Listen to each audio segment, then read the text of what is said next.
네, 안녕하십니까. 예사랑교회 심호하고 있는 김경준 목사입니다. 오늘은 권력의 덫이라는 게 그 동물 잡는 그 덫 있지 않습니까?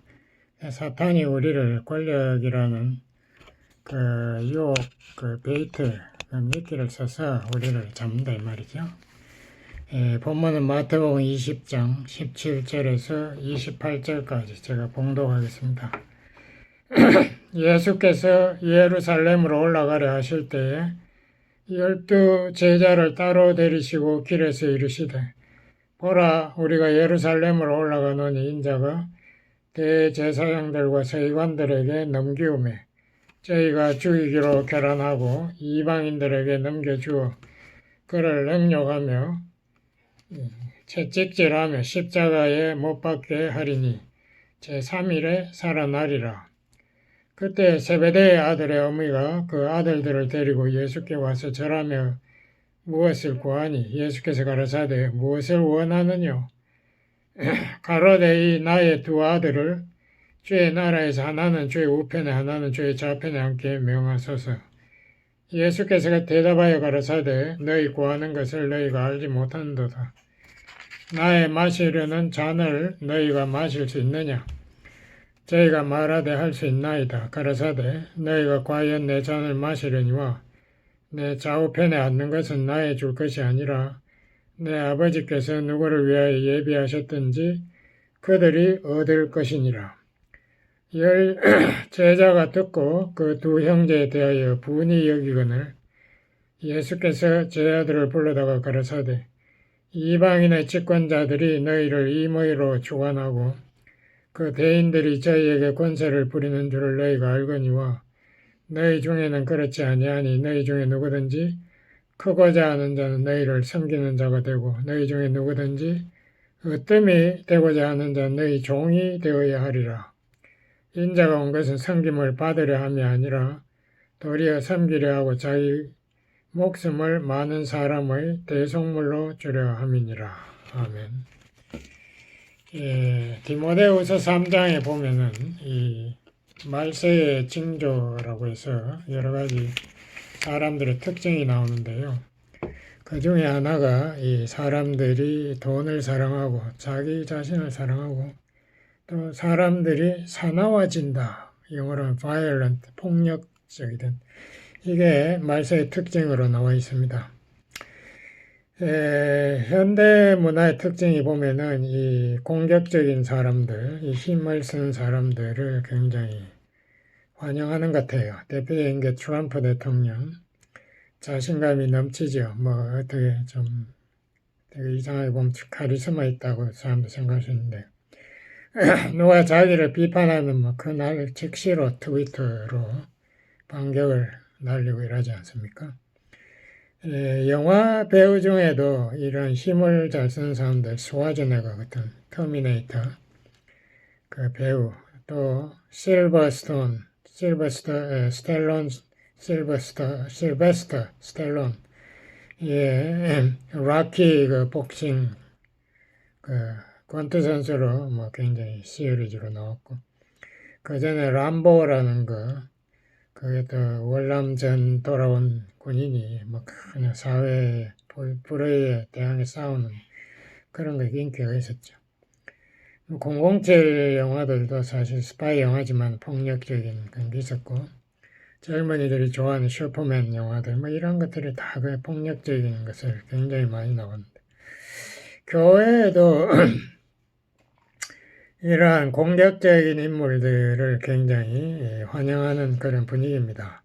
한국이 특별히 세계에서 가장 큰 교회 10교회 중에 뭐 6교회인가 한국이라고 또 그것도 엉뚱한 그런 통계가 나와 있던데 여의도 순복음교회 조영기 목사님 교회 그 교회는 그 주일날은 대형 버스들을 뭐 한 100대를 제가 정확하게 모르겠는데 한 100대 정도 운영하는가 봐요.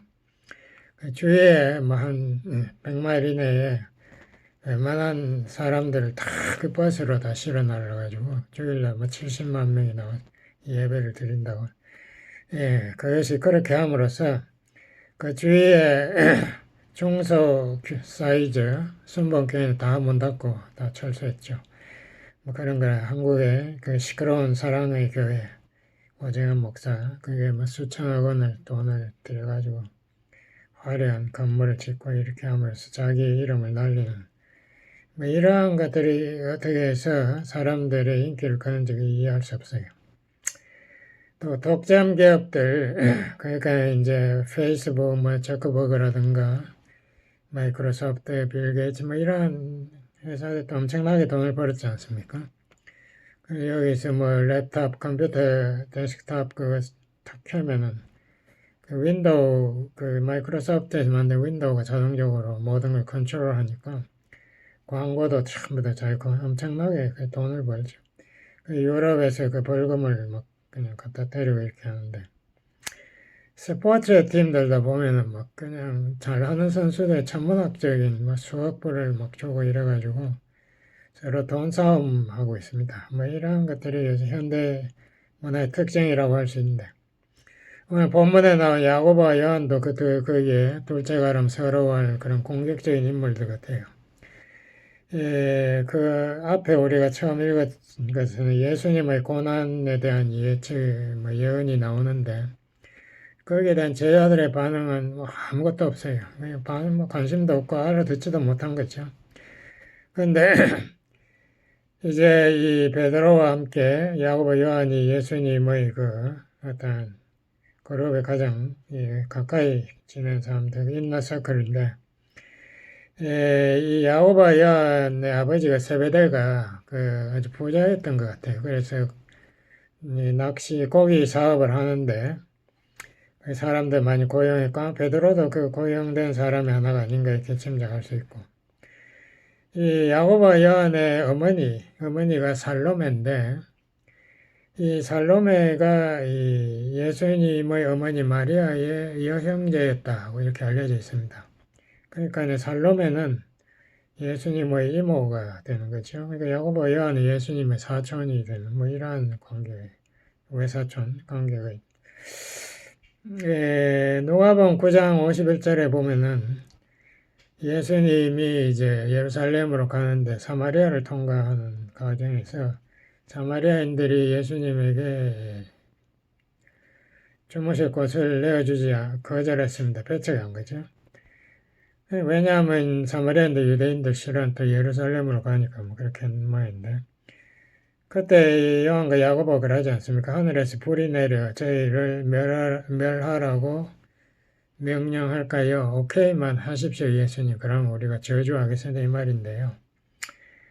자기들의 반대하는 사람들을 전부 뭐 불심판 저주하겠다는 이런 것이 야고보의 성품인 걸 알 수 있습니다. 예수님이 이 형제를 보아너게라고 불렀던 별명을 준 보아너게 우레의 아들. 이거는 이 성격도 그렇지만 목소리도 컸던 것 같아요. 우레의 아들들. 예수님이 요한과 야고보를 꾸짖고 내가 온 것은 사람들을 저주하고 심판하러 온 것이 아니라 구원하려고 왔다. 다른 마을로 갔다. 뭐 이런 이야기가 있습니다. 근데 여기에 이제 이 요한과 야고보의 어머니 살로메가 나타나가지고 예수님에게 뭐를 요구하는 거죠. 예수님, 내가 당신의 이모인데 내 당신 사촌 동생들 당신이 이제 왕으로 취임할 때에 좌우에 측근으로 앉히세요. 뭐 그거를 이모로서 요구할 수 있죠. 뭐 그렇게 요구해 이제 인맥을 써서 이렇게 했는데 이게 이제 권력의 탐욕 아니겠습니까? 그러니까 예수님이 이제 내가 마실 잔을 너희가 마실 수 있는 이 잔이라는 것은 대부분의 경우 하나님의 그 심판의 잔입니다. 그 잔을 마시면 하나님이 심판이 따라온다는 뭐 그런 이야기인데 예수님이 이제 인간들의 죄 심판을 대신 지고 십자가에서 죽는 거죠. 그 잔을 너희도 마실 수 있느냐? 그러니까 요한과 야고보가 우리 당연히 마실 수 있습니다. 뭐 그 잔이 뭔지도 모르고 예수님이 그러면 너 내 잔을 마셔라. 그렇지만 내 좌우에 앉는 것은 아버지 하나님께서 결정할 거다. 그거는 그 자격 있는 사람이 앉는 거지.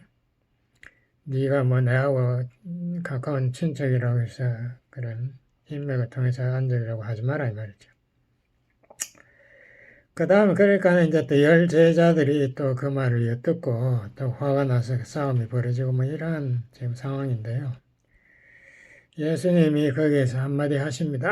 세상 사람들 다 이 권력을 이 서로가 쟁취하려고 싸우고 이렇게 하지만 너희들은 그렇게 하면 안 된다. 왜냐하면 나는 이 세상 사람들에게 이 왕으로 온 게 아니고 섬기려고 종으로 왔고 내가 이 빌립보서 2장 5절에 보면 내가 모든 권력을 내어놓고 왔다. 비었다라고 그렇게 이야기하지 않습니까? 그러니까 예수님은 하나님의 아들 권세 뭐 천사 한 명만 동원해 데려와서도 인간들 전부를 일시에 뭐 다 쓸어버릴 수 있지만 예수님 그렇게 하지 않겠다는 거예요.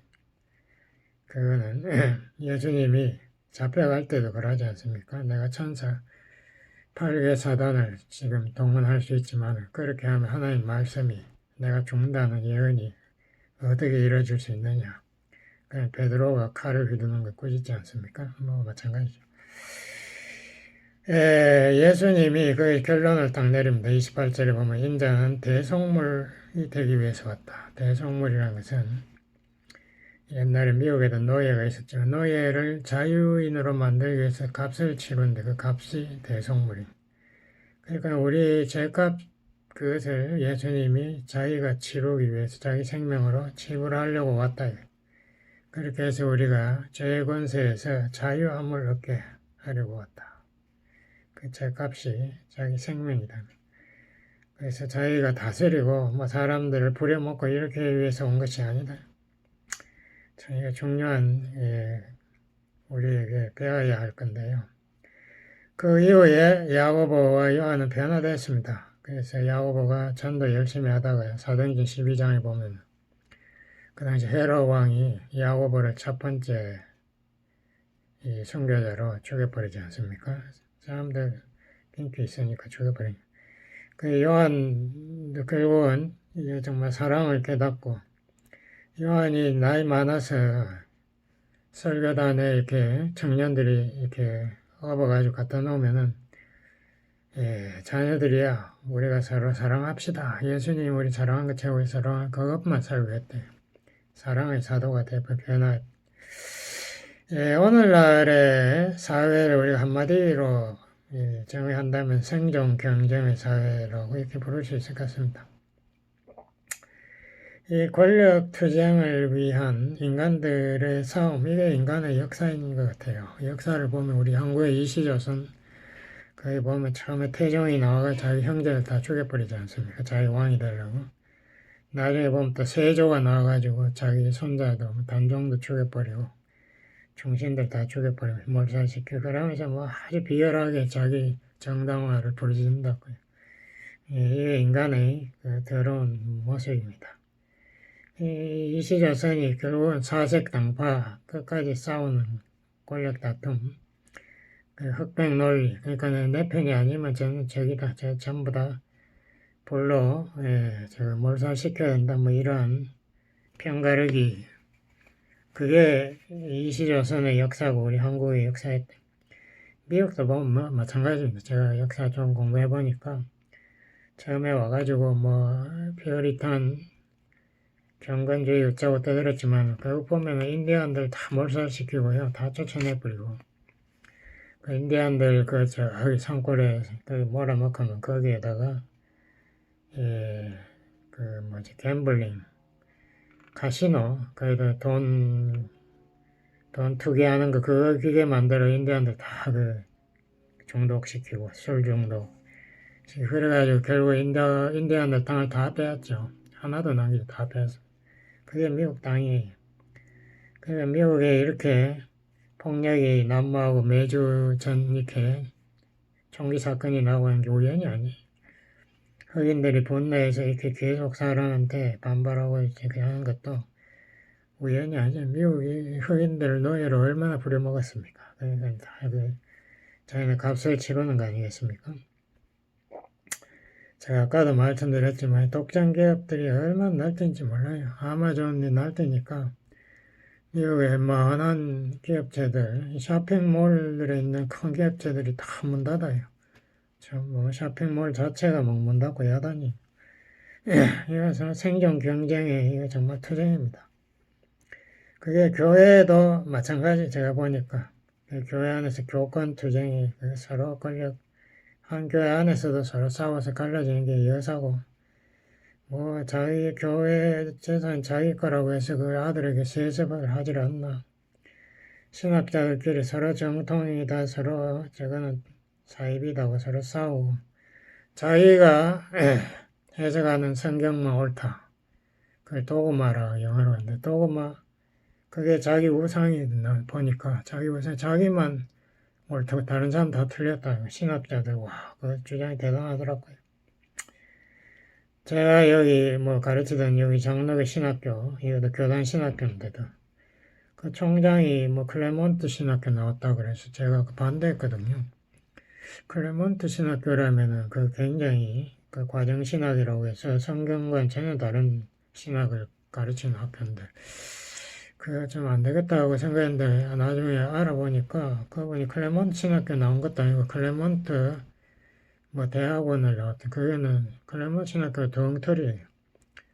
제가 인터넷에서 그 교과 그 클래스 과정을 보니까 뭐 성경 과목 하나도 없어요. 거기 뭐 전부 뭐 모르몬 뭐 여호와의 증인 뭐 불교 뭐 힌두교 이런 것만 쫙 비교 종교과예요. 근데 그런 공부한 사람이 목사 한순터 받아가 신학교 총장이 됐더라고요. 그러니까 신학 교수들이 저 클레몬트를 뭐 학생들 저 질문하니까 비난하면은 그럼 학생들도 갖다 일러 바쳐가지고 금방 그 사람 자르고 그 잘린 교수들이 여러 명 제가 다른 신학 가르치는데 거기 와가지고 자리를 좀 해달라고 뭐 부탁하고 야단났어요. 그래 뭐 이건 학교 같지도 않아요. 거기에다가 이 총장님이 자기가 밀려날까 겁이 나니까 교수들을 전부 자기 후배로 다 채웠더라고요. 그래가지고 이 학교를 평가하는 그런 미국의 조직이 있습니다. 그래서 ATS라고 여기에서 경고장이 날라왔어요. 그래서 사람들이 뭐 왔느냐고 물어보니까 이 학교의 교수들이 90몇 프로가 전부 클레몬트 그레이저 유니버시티 출신인데 이러면 이 학교 나이 문 닫게 해버리겠다고 고치라고 뭐 이 경고장이 다 날라. 전부 자기 후배들만 전부 교수로. 그 사람들 다 학위도 못 받은 사람들을 그냥 거짓말을 학위 받은 것처럼 해가지고. 이게 정말 신학교라면 거기 나오는 학생들은 어떤 수준이겠습니까? 뭐 제가 대화를 가르치면서도 대화를 잘 못하겠어요. 뭐 전혀 엉뚱한 소리만 자꾸 뭐 자기는 무슨 철학에 누구 뭐 철학자가 좋고 신학교에서 무슨 철학자가 중요합니까? 하여튼 참 엉망진창이에요. 그래서 뭐 지금 기업이 앞으로 이제 4차 산업혁명으로 가지 않습니까? 그러니까 뭐 인공지능이니 뭐 빅데이터니 뭐 이런 거 잘하는 사람이 모든 기업을 다 독점하게 되면은 앞으로 뭐 0.1% 이내에 그런 기업들이 모든 것을 다 독점하고 나머지 전부 다 해직돼 버린대요. 다 없어져 버리는 99.99%가 다 무직자. 그러니까 정부의 뭐 보조나 받고 사는 이런 사회가 오는가 봐요. 예, 우리가 앞날이 별로 좋지 않아요. 제가 미국에 처음 왔을 때에 제 지도 교수가 제보고 묻더라고요. 너 골든 룰이 뭔지 아느냐? 황금률이 뭔지. 황금률 제가 크리스천인데 황금률은 내가 대접받고자 하는 대로 너무 대접하라는 거다. 그러니까 바보야. 황금률 그게 아니다. 골드, 금을 가진 사람이 룰, 다스리는 게 그게 황금률.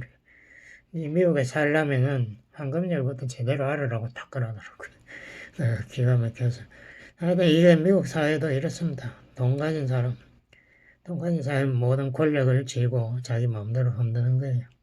학교도 그렇고 뭐 신학교 비즈니스 다 그래요. 교회도 그렇고. 왜 이런 사람들이 이렇게 날뛸까?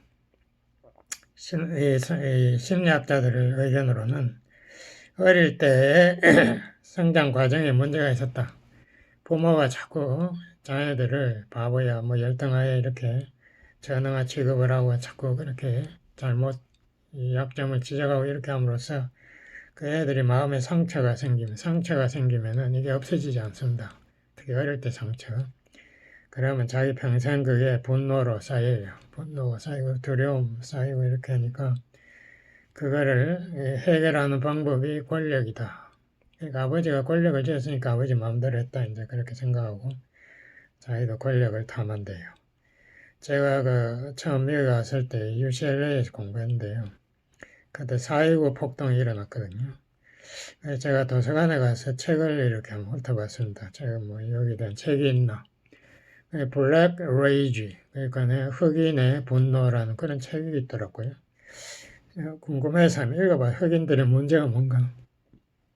읽어보니까 모든 흑인들의 마음속에 다 이 분노가 품어져 있다라고 이 책이 이렇게 처음부터 그렇게 시작하더라고요. 왜냐하면 흑인들은 성장 과정에서 다 차별되고 인종차별받고 상처가 있어가지고 그게 다 분노로 쌓여 있는데 이 분노가 쌓이면은 결국 사람들이 모이면은 그 사람들이 군중 폭발, 그 폭동이 일어난다는 거예요. 그래서 제가 오기 전에도 컴프톤에서 유대인들을 대항해서 대규모 흑인 폭동이 있었고 또 지난 몇십 년 전에도 또 LA 컴프톤 또 대규모 컴프톤이 아니고 LA 전체에서 대규모 폭동 우리 한국 사람을 타깃으로 해가지고 대규모 폭동이 있었지 않습니까? 근데 흑인들은 이런 피해의식, 영어로 victimization이라고 하는데 피해의식이 있대요. 흑인만 있는 게 아니고 이 약자들이 피해의식이 있습니다. 뭔가 자기가 소수민족 약하니까 당했다, 억울하다 뭐 이런 분노가 있는데 이거를 자기보다 센 사람, 그러니까 흑인은 백인에게 폭발을 못 시키고 자기보다 약하게 보이는 이제 새로운 이민자 이런 사람들 주로 폭발을 시키는가 봐요. 그러니까 미국의 그 당시 언론이 그 유도한 거죠. 그때 또 순자라는 분이 한국분이 흑인 여자애가 가게 뭐 훔쳐간다고 총을 쏴서 죽여버렸어요. 뭐 그것도 뭐 꼭 죽이겠다고 한 게 뭐 실수로 했는지 어떻게 해서 그렇게 됐는데 그걸 언론이 대서특필을 해버렸습니다. 그래서 흑인들 사회가 한국인들을 적으로 알고 폭동이 거기서 시작된 거죠. 그래서 한국 사람들이 크게 당했는데요. 뭐 어쨌든 간에 이 마음의 상처를 주는 게 굉장히 위험하고 그렇게 할 때 사람들이 분노하고 복수하려고 덤비고 그렇게 하게 되는 겁니다. 그게 주로 큰 원인이 거기에 있대요. 그래서 성경은 그럼 무엇이라고 하나? 이러한 잘못된 생각을 우리가 성경은 고쳐주고 또 상처를 치료해주는 것이 우리 성경의 교훈입니다. 우리 예수님은 처음 오실 때부터 제가 아까 빌립보서 2장 5절을 제가 인용했지만 예수님이 하늘 권세를 다 내어놓고 자기를 비워서 종으로 오셨다. 권력을 완전히 포기해서 우리를 섬기기 제일 약한 사람, 그러니까 완전 가난한 사람으로 사회의 제일 밑바닥으로 오신 것이 예수님이고 그래서 거기에서 무슨 권력, 돈이나 이런 게 아무것도 없습니다. 높은 사람하고 무슨 근화풀 이런 거 예수님 없었습니다. 예수님 완전히 자기가 속죄 제물이 되기 위해서 왔다. 그리고 이 상처받은 사람들, 이 사람들 위해서 복음을, 하나님의 용서와 치료, 하나님이 그런 사람들을 환영한다. 당신들의 상처를 위해서 내가 안아주려고 왔다는 게 예수님 사랑의 메시지 아닙니까? 뭐 사람을 갖다 심판하러 온 게 아니고 심판은 오히려 권력 있는 자들, 그 당시에 바리새인, 서기관 이런 사람들, 제사장들 이런 사람들을 위해서 향해서 예수님이 저주를 했습니다. 워낙 이 위선자들 거기에 대해서 예수님이 그 사람들을 이 시체에 뼈를 묻고 아름답게 장식한 그 흰 무덤이라 그렇게 이 사람들을 비판했죠. 이 기독교는 그렇기 때문에 은혜의 종교 아닙니까? 자격 없는 사람, 실패자, 당자 뭐 이런 사람을 예수님의 사랑해서 그 사람들을 위해서 잔치를 베푸는 게 기독교다 이거죠. 그러니까 우리 잘못한 그 사람의 그 마음의 상처를 악화시키는 게 바로 율법주의자들이거든요. 율법주의자들은 우리가 모자라는 것을 지적하려고, 그러니까 탕자 형이 그랬잖아요. 탕자 저거 차이가 없는데 왜 저거를 위해서 아버지 잔치를 베푸십니까? 난 아버지에 대해서 충성했는데 나를 위해서는 왜 잔치를 안 베풉니까? 그러니까 지금 현재 급하게 필요한 게 탕자의 상처를 아무르고 사랑을 확인시켜 주는 게 필요하니까 아버지가 네한테는 앞으로 먼 재산이 갈 거니까 걱정하지 마라. 지금 탕자 얘는 죽을 뻔했는데 지금 우리가 얘를 살려야 된다라고 이렇게 아버지가 말했지 않습니까? 그렇기 때문에 예수님은 우리가 아무리 죄가 많더라도 이게 뭐 그냥 사망의 몸, 정말 우리가 지금 저주받을 몸이라도 누구든지 그리스도 예수 안에 있으면 절대로 정죄함이 없다라고 선포하셨습니다. 절대 정죄하는, 예수님 믿으면 예수님이 우리를 위해서 대신 속죄 제물이 됨으로써 우리의 죄 문제를 해결하고 우리를 용서하시고 환영하신다. 이게 기독교의 복음의 메시지 핵심이죠. 그리고 예수님은 선상보험에서 팔복 이야기하면서 그 중에 하나를 온유한 자에게 이야기했습니다. 마태복음 5장 8절에 보면 온유한 자는 복이 있나니 저희가 땅을 기업으로 받는데 땅은 세상의 땅이 아니고요. 지저분한 뭐 그런 돈으로 사는 이런 땅이 아니고 나중에 우리가 죽어서 그 후에 갈 약속의 땅, 천국, 천당을 이야기합니다. 천당. 거기에 우리가 온유한 자만이 갈 수 있다. 그렇게 저렇게 교권 뭐 권력을 휘두르는 뭐 담임 목사 어쩌고 해서 이런 사람들 정말 참 피곤한 사람들이에요. 그런 사람 자기가 무슨 뭐를 가졌다고 이렇게 사람들 앞에 휘두르려는 사람들. 그런 사람들이 가는 곳이 아니고 온유한 자가 가는 곳이다. 온유한 난폭하고 공격적인 자가 온유한 자가 아닙니다. 온유한 자는 내가 상처를 받아도 그거를 받아줄 수 있는, 인내할 수 있고 용납할 수 있는 사람이에요. 상대방 오히려 안아줄 수 있는 사람이에요. 온유한 자는 복수하지 않는 사람입니다. 우리 한국 영화들 보세요. 뭐 중국 영화도 참 복수, 주제가 복수, 아버지 복수, 뭐 어머니 복수 어쩌고 저쩌고. 그 복수는 칼은 칼로 둘 다 망한다. 예수님이 그랬죠. 복수는 복수로 망하는 겁니다. 우리가 이것에서 벗어나야 되겠습니다. 우리 사랑의 복음, 은혜의 복음을 가지고 온유한 사람이 됩시다. 기도하시겠습니다. 아버지 하나님 감사합니다. 예수님께서 우리를 위해서 섬기는 자, 권력을 다 내놓고 우리를 섬기는 자로 오신 예수님. 그 본을 우리도 따라서 세상에서 이 공격적이고 다른 사람의 것을 뺏으려고 하는 이러한 세상적인 권력의 덫에 걸리지 않도록 저희들을 온유한 사람 만들어주시고 축복해 주세요. 예수님 이름으로 기도드렸습니다. 아멘.